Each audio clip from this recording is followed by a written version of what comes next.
Today we're going to talk about the divine child in mythology, and this is actually the first part of our discussion of hero myths, because now this is the part of the semester where we are getting into hero mythology. We've talked about the basic gods, we've talked about the various components, we've talked about love, we've talked about the underworld, we've talked about mother and father archetypes, so now we're going to start by talking about the actual process, what Jung calls individuation, and the psychological components of that that are very adequately expressed, or very, it seem to be one of the most universal expressions that you see in all mythologies around the world. The hero myth is, as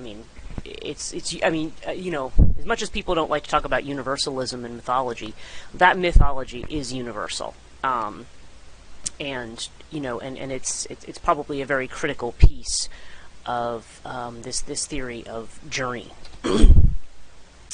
Now, some examples of divine children, some of this we talked about. I gave you a handout in the extra readings from a book by Leeming, Leeming, and actually it gives some of the different child myths, the ones that we really are focusing on. You can see them from other cultures as well as the Greek and Roman and Near Eastern. But some of those myths are actually, you can actually read the myths there. I don't necessarily want to extensively go over all of these again. But some examples we have here are Perseus. We talked about him, where him and his mother are banished from Argos. And as they're banished, they come to an island where they, and Perseus in a way represents the traditional pattern. What starts is you have a child who has an idyllic childhood. Zeus is another one. He's taken away and you're raised by nymphs on an island somewhere. Achilles has a childhood like this. Heracles has a childhood like this.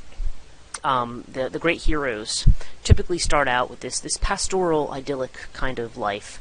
But then there's a crisis that occurs. After that crisis, then they must, then they have a challenge they have to face. In Perseus' case, he has to go face Medusa, the Gorgon. And then, in dealing with his own, with the king, and bringing back the head of Medusa for him. So, so Perseus, again, he's semi-divine because his father is Zeus. In a lot of these, the child is semi-divine. Moses maybe is not particularly, but Moses does follow the pattern. Jesus, he's supposed to be born of a virgin. Okay, virgin birth is another big motif here. The idea that one is born from a sort of purified kind of state. Horus also has this, as his father's actually dead, his mother actually makes love to the corpse, and that's where he's born from. So I don't know whether we totally consider that a virgin birth, but there it is. We have the story of Zoroaster, which in this case, there's a danger to the child. There's a danger to all of these children. There's a sense that their father wants them killed, or that some other kind of figure, an uncle, a grandfather, somebody wants them killed. Okay, and they end up because they have these sort of divine attributes. We're going to talk about that when we look at Jung's essay on the child, the psychology of the child archetype. There's a lot of paradoxes in the child because the child is both powerful but also helpless at the same time. So it's kind of interesting. Quetzalcoatl in the Native American has a very similar story to Jesus and to Horus and to some of the others. And then, of course, Siegfried in the North. I have some notes here from Leeming that you can read. In the Siegfried myth, one of the things that, what we see here is that you have a child who's put away in a chest or some kind of a vessel. Now, you remember when we talked about flood mythology, that what do? They escape in a boat or some kind of a chest. Perseus is placed in a chest. Moses is placed on a chest by his mother and floated down the river, so he's not killed. And he's the son of a slave, but he ends up becoming adopted by the Pharaoh's daughter. Jesus, of course, is not so much that, but he's born in a stable. under sort of secret circumstances. Siegfried, he's hidden in a vessel because he is, and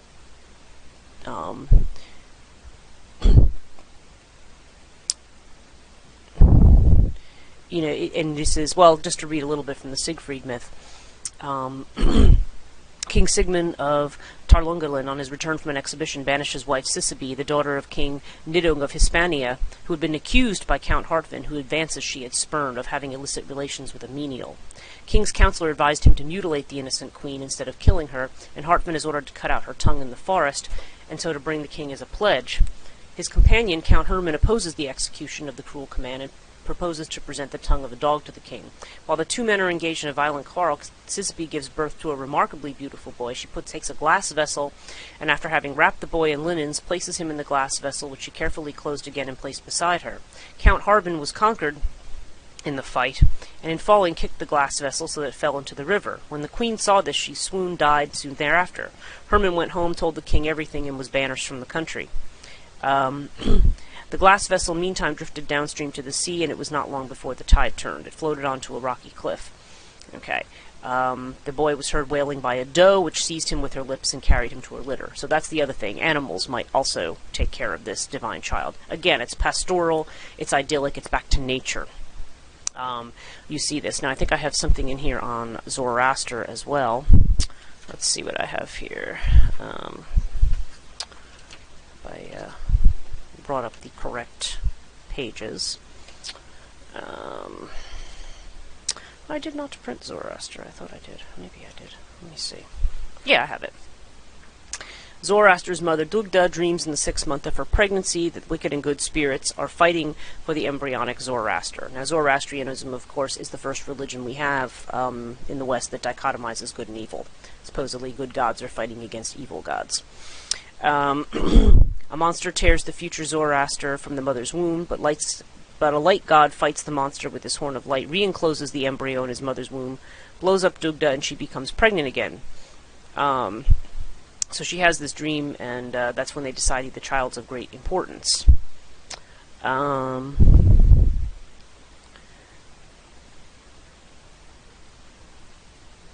So they have. So there's a.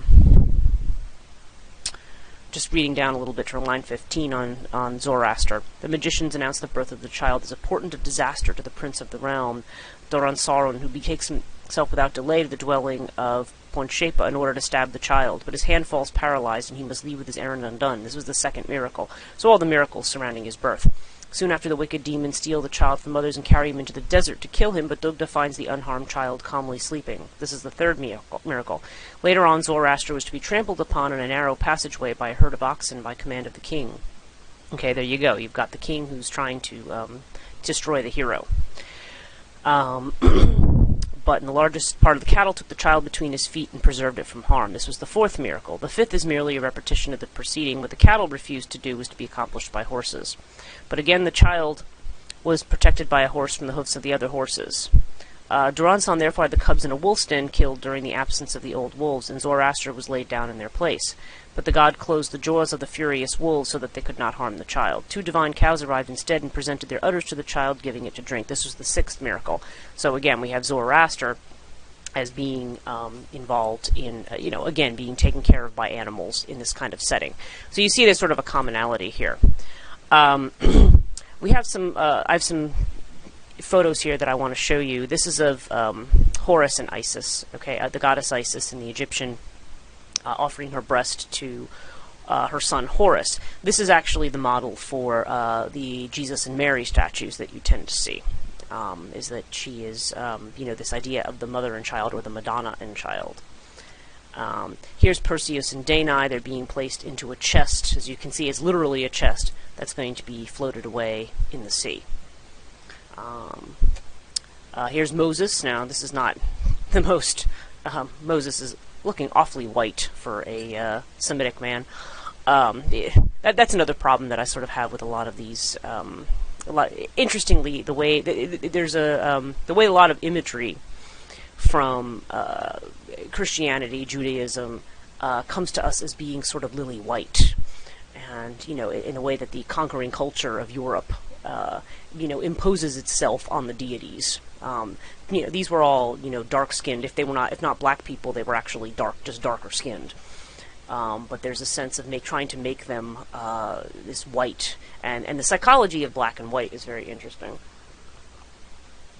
because we always tend to associate whiteness with light and with purity, and we associate darkness with that which is perhaps sinister or hidden or with evil. And that's problematic, because whether you realize it or not, that's sort of a psychology that you project onto things. Whether you need to or not.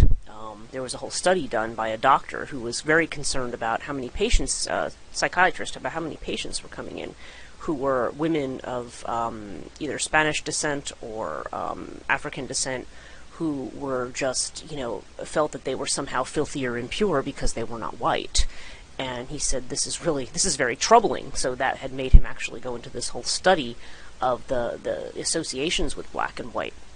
And, that needs to be, it's pervasive, it's unconscious in the culture, it's entirely unconscious, but, in a way. But it's projected out, you see it projected out all over the place all the time. And, you even see it in films, the cheesy old westerns where, the good guy's always wearing the white hat and the bad guy's wearing the black hat, Important thing to kind of keep in mind when making judgments of things, because sometimes you make snap judgments of things based on factors that are entirely symbolic and may not actually have any kind of reference in reality. So anyway, I'm thinking of that when I look at this white, almost Irish-looking Moses. But anyway, the point being is that Moses was floated in a basket down the river. Here's the image of Jesus and Mary. This is more like an Orthodox icon version, but you can see there's a similarity to the Isis and Horus. The one image that I showed, she's offering her breast to Horus. Not so much happening here, but nonetheless, you see this idea of the Divine Mother, and with the child seated on her lap. Okay, so let's look at the elements of the divine child myth. There's a virginal birth that takes place, or there's extraordinary parents of some kind. Somehow the parents are they're kings, they're princesses, they might even be gods. There's something extraordinary about that, and again, there tends to be a virginal component to the birth. It could be, the child's, of course, in danger, hidden, exposed, or put in a chest and sent down the river or put into the sea. And the child, again, secretly raised in a pastoral or peaceful setting, but they always have a heroic destiny. Okay, there's always some great task that they have to complete. And sometimes the child will come back to challenge the father or uncles who try to dispose of him. And as you can see, the universality of this myth, I think, is part of the thing that influenced Freud's idea of the Oedipus complex. Oedipus is another example. We don't always tend to think of Oedipus as heroic. That's a discussion I think that we'll end up having in class. Is Oedipus heroic?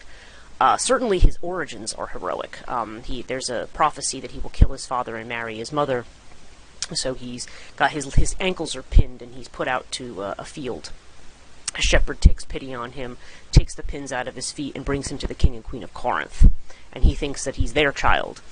So when he goes and gets an oracle when he gets older, when somebody, drunken person, tells him, oh, they're not your real parents, then when he gets the oracle that he's going to kill his father and marry, he's horrified. So he leaves Corinth thinking, I don't want to kill my father. But he doesn't realize he's not from Corinth. He's actually from Thebes.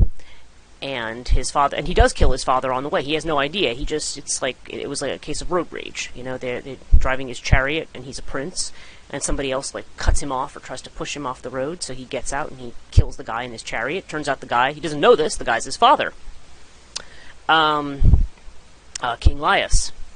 And so he gets to the gates of Thebes. There's the Sphinx, the monster who's terrorizing the city. Basically, won't let anybody enter the gates unless they can solve the riddle, and Oedipus solves the riddle, and so therefore the Sphinx goes away, and so now he's considered the hero of Thebes. So he is given the queen. He's made king since their king has died, and now he's made the queen has been made his wife, and the queen, of course, he doesn't realize is his own mother, Jocasta. So it's yeah, there's something we will talk about whether or not that is heroic or not. But nonetheless, Oedipus does have a lot of the elements of the divine child. They don't necessarily have to have all of them, but they have a fair number of them. Okay, so this cycle is so prevalent. Now, Jung interprets this as an archetype. He says that the childhood motif represents the preconscious childhood aspect of the collective psyche. Okay, the child is smaller than small and bigger than big, and that that this can correct it. These are just some of the elements. I actually would like to just very briefly go through the psychology of the child archetype. We're going to go through it again in class when we discuss this, but I think you should know what the main themes are because you will be having your test before we actually have the discussion. Or you might be if this is that particular, at least that's the way I have it scheduled for this fall. So, that could be the case. In any case, it's probably helpful to you to know some of this for the future. Okay, so the psychology of the child archetype essay actually starts with his discussion of what an archetype is, which he basically seems to go into at the beginning of all of his essays for quite some time, or at least most of them. On page 153, paragraph 260, I'm just going to read a few lines from that. It's about 4 lines down. Well, we can actually start at the top. These products are never, or at least very seldom, myths with a definite form, but rather mythological components because of their typical nature. We can call motifs primordial images or types, or as I have named them, archetypes. The child archetype is an excellent example. Today we can hazard the formula that the archetypes appear in myths and fairy tales, just as they do in dreams and in the products of psychotic fantasy. Okay? So this is his first discussion of archetypes. If I go to page 154, he makes another important statement about archetypes in paragraph 261. The primitive mentality does not invent myths, it experiences them. Okay, so that goes back to what we said about myths are spontaneously arising. He says, myths are original revelations of the preconscious psyche, involuntary statements about unconscious psychic happenings, and anything but allegories of physical processes. Such allegories would be idle amusement for an unscientific intellect. Myths, on the contrary, have a vital meaning. Not merely do they represent, they are the psychic life of a primitive tribe, which immediately falls to pieces and decays when it loses its mythological heritage like a man who has lost his soul. Now, the most modern example we have of that is the Native Americans.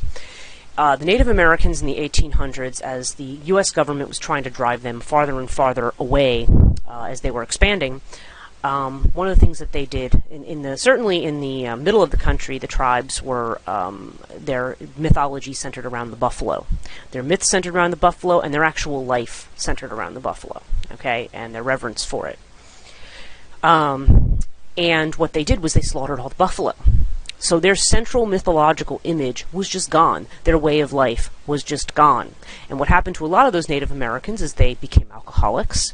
Many of them died. Some committed suicide. What do you do when you've lost the central theme of your life? We tend to not think about that today because we are a highly split civilization. We don't have a collective myth. We're actually in the position of where we have to find our own myths. Okay? But we're kind of born into that. If you're born into something and then it's taken away, it's related to the process of demythologization that sort of happens to all of us, where, let's just say, for instance, you're raised in a very religious family. Okay, let's just say you're raised Catholic, you go to Catholic school, you have zealous lay teachers who teach you a lot of things that maybe perhaps you take literally. And then as you get older, things happen or occur, or you have other experiences, or you take classes, and you start to realize that what you've taken for granted as the way it is isn't the way it is, or that there's another interpretation, or that it may not be really that way. Maybe it represents something else. When Dr. Steve Johnson used to teach here, he used to use Santa Claus as an example. Santa Claus is not a religious figure per se, unless you count his relationship to St. Nicholas. But if you back up and you just say the fact that as a child if you believe in Santa, you believe literally in Santa. You believe a man comes to your house with presents. Okay. As you get older, you find out that this myth is not true. Now, you could completely go to pieces, but what happens instead is it's a process of what they call demythologization, where you no longer believe this literally, but instead you still recognize that Christmas is fun, and this is still it's just kind of a tradition. You might understand it more for what it represents than believing it literally. Okay. And and Dr. Johnson used to say that the person who insists on being a literalist is the person who is in, probably your age or my age and still believes in Santa Claus. It's just kind of like, all evidence is against it, but you still, and that creates that will create a tension, that will create a conflict, because you are going against something that is not the way it is, but it doesn't have to lose its meaning. That's the whole point. Okay. But again, in the case of the Native Americans, or in case of tribes that completely have their whole way of life shattered, it can be a complete disintegration. On page 156, I have paragraph 266, part of it highlighted. We'll start at the beginning. If then when we proceed in accordance with the above principle, there is no longer any question whether a myth refers to the sun or the moon, the father or mother, sexuality or fire or water. All it does is to circumscribe and give an approximate description of the unconscious core of meaning. The ultimate meaning of this nucleus was never conscious and never will be. Okay, understand that.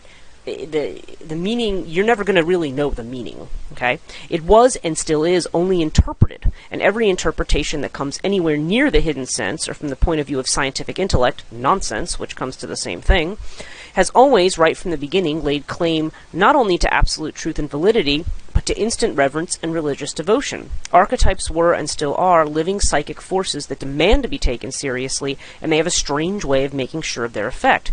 Always they were the bringers of protection and salvation, and their violation has its consequences the perils of the soul, known to us from the psychology of primitives. Moreover, they are the unfailing cause of neurotic and even psychotic disorders, behaving exactly like neglected or maltreated physical organs or organic functional systems. Now, at the beginning of the next paragraph, just the first sentence, archetypal content expresses itself first and foremost in metaphors. Okay? So hence you understand the entire theory of myth that's being expressed here. Okay? These are, for whatever reason, myths tend to touch objects of what he would call the numinous, okay, or what Rudolf Otto would call the numinous. The numinous being something, that absolute terror of the unknown. When you actually approach it, it's like that, at that point the symbol sort of grabs you and there becomes an almost kind of religious devotion to the image. But you don't know that. The image is still an unknown. You just know all of the symbols that point you to the image, okay? And that's what we experience as the archetype. Okay? Now, on page 158, paragraph 268, this archetype of the child god is extremely widespread and intimately bound up with other mythological aspects of the child motif. And he talks about the dwarf and the elf as personifications of the hidden forces of nature. To this sphere also belongs the little metal man of late antiquity. He says the anthroparion, that's what that is. Okay, I'm just trying to read the Greek word there. Who far into the Middle Ages, on the one hand, inhabited the mine shafts, and on the other represented the alchemical metals. Above all, Mercurius, remember we talked about him with the liminal, reborn in perfect form. Skipping a sentence, thanks to the religious interpretation of the child, a fair amount of evidence come down to us in the Middle Ages showing the child was not merely a traditional figure, but a vision spontaneously experienced as a so-called eruption of the unconscious. Okay, so now I just want to talk about the section headings here. First of all, on part 2, when he talks about the psychology on page 160, he talks about the archetype as a link with the past. Now, on page 161 in the middle, he says the child motif is a vestigial memory of one's own childhood, and similar explanations silly beg the question. But giving this proposition a slight twist, the child motif is a picture of certain forgotten things in childhood, then we're getting closer to the truth. So in other words, it is sort of a memory. In one sense, the child archetype represents a memory of perhaps your own childhood or of the elements of being a child. Okay, if we think about those pastoral, idyllic kinds of things that show up in hero myths. Okay, so it's and it also may be a memory of represent a memory of our earlier life. Now we live in a certain civilization with a certain mindset, but the child archetype can represent a time before our consciousness was developed, okay, even as a society. So he might be referring to what we call so-called primitive mentality. It's sort of a return to that. So that's, in terms of the past, that's what the child archetype represents. Okay. Now, the second one on page 162, he talks about the function of the archetype. He says the motif represents not something only in the distant past, but something that exists now, and that its function is to compensate or to correct. When we become far too serious and far too cut off from our spontaneity, from our creativity, we may have dreams of the child, and that's usually a good thing, because it's the psyche's trying to correct itself. It's trying to bring you back to a state when you were more innocent, when you were more spontaneous, when you were more carefree. If you're too laden with seriousness and cares, the child motif can be a corrective factor. Now, he talks about on 163, our progressiveness, though it may result in a great many delightful wish fulfillments, piles up a Promethean debt which has to be paid off in the form of hideous catastrophes. Okay, so he says, because we talk about progress and marching forward, but sometimes it's very important to look backward. We certainly talked about the difficulties of when the idea of history being condemned to repeat itself. Okay, page 164, the futurity of the archetype. Okay, now this is referring to, I'm not going to read anything particular from this section, but what this refers to is this refers to your potential. Okay, the child may represent the future in the sense of this is what you might become. And again, it's especially encouraging at a time when perhaps you feel you've exhausted all your options and there's nowhere you can go. There's a sense of that's the door of opportunity. No, there can be a new life, and this can be what it is, or this will be you once you've passed through this particular stage. There's a future you. Nietzsche had a sort of thing about that, where someone starts out as a lamb, then they become a lion, and then they become a child again. And there's there's this idea that you start as this sort of passive figure, then you the more you demythologize, you become angry and you roar like a lion. But then as you individuate and you rebalance yourself, you go back to a stage where you can have that kind of spontaneity again that perhaps you had as a child. Okay. Now there's another section. Page 166, I see him in the middle of paragraph 282 talking about the powerless and helplessness of life. And that helplessness, again, is a motif of the child. Helpless, and yet, as we're going to see, invincible. On page 167, he talks about the motif of abandonment, which we're going to mention when we talk about Otto Rank's essay on the myth of the birth of the hero. The child who is abandoned, and what Jung is saying in this section is that abandonment is necessary. We all have these points in times where we feel like our parents, when they don't do for us what we want, or when we feel like we're put upon, or they don't love us, or they're not supporting where we are. There's a point at which you have to, as in a part of growing up, that you have to break away from the parents, and you may sometimes experience that as them abandoning you, when in fact what he's saying is the abandonment is entirely necessary if you want to become an adult. You can't have mommy running around wiping your face for the rest of your life, is basically what he's saying. And when he sees that happen, he actually had a case study where he actually said to a woman who was so concerned about her children when they were grown up, he says, damn you and your mother love. He said, you're keeping your children from growing up. So there's the idea of the necessity of abandonment. Now he talks about the invincibility of the child, because remember, there's a sort of, as an archetype, there's sort of a divine element here, if we compare it in the West to the Jesus motif, perhaps. There's the child is small and helpless, but also extremely powerful, and to a certain extent, invincible. And then he talks about the hermaphroditism of the child. So this idea of, again, hermaphroditism is represents sort of this balancing of instinct, balancing of the of the dual aspects of our nature. Okay, so the child can represent that process again of individuation. Now I'm just looking at the conclusion here. That's more or less the basics on the child archetype. There's a past, present, and future element. Okay. It represents the past in the sense that it represents our preconscious psyche. It represents the present in terms of as a corrective force when we fall too out of balance with ourselves and become too serious, and when we forget and we become stagnant and uncreative. It represents the future in terms of the life, the changes that are to come in our lives, and the potential for new beginnings and the future personality. Okay.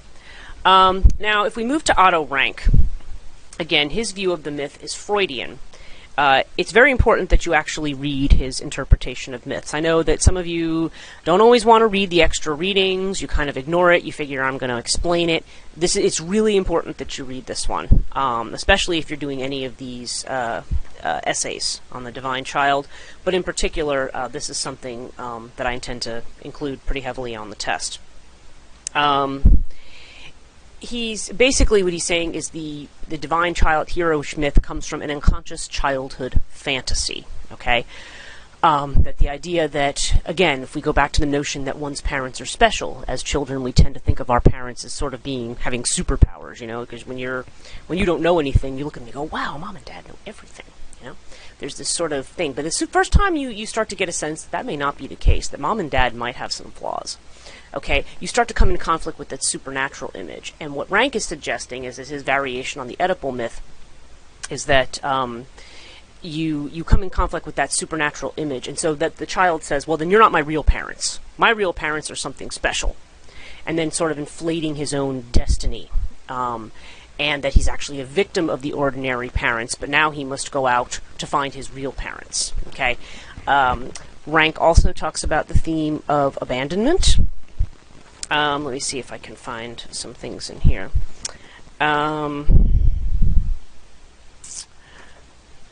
He has some very interesting sections where he actually outlines all of the elements of the myth. Okay, so I'm looking at page 70 and 71 right now of the handout. So let's just start the first full paragraph on page 70. With the added knowledge of the manifold sexual relations of father and mother, with the child's realization of the fact that the father is always uncertain, whereas the mother is certain. Okay, there's the key there. The family romance, as he calls it, undergoes a peculiar restriction. It's satisfied with ennobling the father, while the descent from the mother is no longer questioned, but accepted as an unalterable fact. The second, or sexual stage of family romance is supported by another motive which did not exist at first, or the asexual stage. Knowledge of sexual matters gives rise to the tendency to picture erotic situations and relations, impelled by the pleasurable emotion of placing the mother, or the subject of greatest sexual curiosity, in the situation of secret unfaithfulness and clandestine love affairs. In this way, the primary or asexual fantasies are raised to the standard of improving the understanding. Okay, the motive of revenge and retaliation, which was originally to the front, is again evident. These neurotic children are mostly those who are punished by the parents to break them of bad sexual habits, and they take their revenge by their imaginings. This is where some of the fairy tale stuff comes from, too, and this is how psychoanalysts end up using it to cure children of their particular neuroses. The younger children of a family are particularly inclined to deprive their predecessors of their advantages by fables of this kind. Frequently, they do not hesitate in creating the mother with as many love affairs as there are rivals. Okay, so at the bottom he says, those who turn aside with horror from this corruption of the child's mind, or actually contest the possibility of such matters, should note that all these apparently hostile imaginings have not such a very bad significance after all, and that the original affliction of the child for his parents is still preserved under their thin disguise. The faithlessness and ingratitude on the part of the child are only apparent. For our investigation of the details, the most common of these fantasies, the substitution of both parents, or the father alone, by more exalted personages, hence the more divine parents, the discovery will be made that these new and high-born parents are invested throughout with the qualities which are derived from real memories of the truly lowly parents, so that the child does not actually remove his father, but exalts him. The entire endeavor, this is in italics he has here, to replace the real father by a more distinguished one is merely the expression of the child's longing for the vanished happy time, when his father still appeared to be the strongest and greatest man, and the mother the dearest and most beautiful woman. Okay, because that's what happened. The fantasies, a lot of times we do that when we're trying to compensate for something that we have lost. So page 73, he talks about... or at the bottom of 72, last paragraph, In order to establish the full value of this parallelization, just as sketched in its outlines, it must enable us to interpret a certain constantly recurring details of the myth, which would seem to require a special explanation. The demand would seem to acquire special importance in view of the fact that no satisfactory explanation of these details is forthcoming in the writers of even the most enthusiastic astral mythologists or natural philosophers. Fortunately, he says a little bit down from there, the study of dream symbolisms permits the elucidation of these elements of the hero myth. The utilization of the same material in dreams of healthy persons and neurotics indicates the exposure in the water signifies no more, no less the symbolic expression of birth. Okay, we talked about this with flood myths. The children come out of the water. The basket, box, or receptacle simply means the container or the womb, so that the exposure directly signifies the process of birth, although it is represented by its opposite. Okay? Now let's see.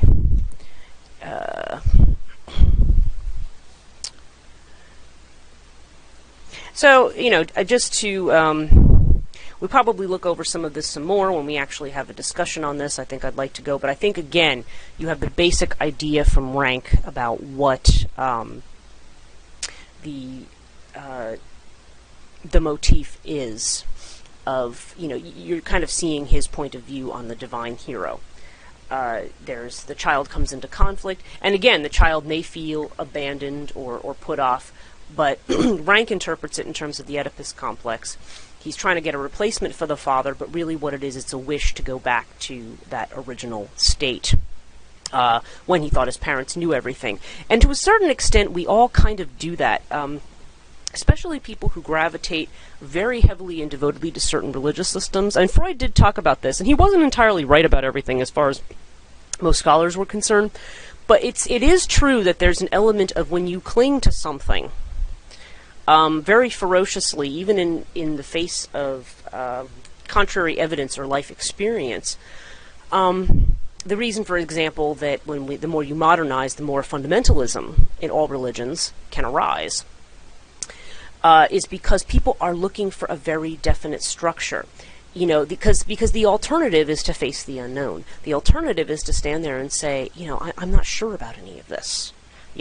And we want something where we have somebody who knows everything and can tell us exactly, and give the exact thing. That's why some people want to read the Bible very literally. No, it's written down by God, and this is exactly what you're supposed to do. Problem is, the Bible's a really complicated document, and it often tells you to do the opposite things in different parts of it. So, it's not, that's why you have theology, because people are trying to constantly interpret, what does God mean by this? And, well, my take on it, and, again, I don't know everybody's religious background here and don't wish to insult anybody, but my take on it is it doesn't mean any of that at all. It's metaphorical. It's mythical. And therefore, it does represent a truth. It just doesn't represent necessarily a literal truth. There may be some historiosity to it, but the point of it is not to be historical. Okay? And a lot of things are not written that way.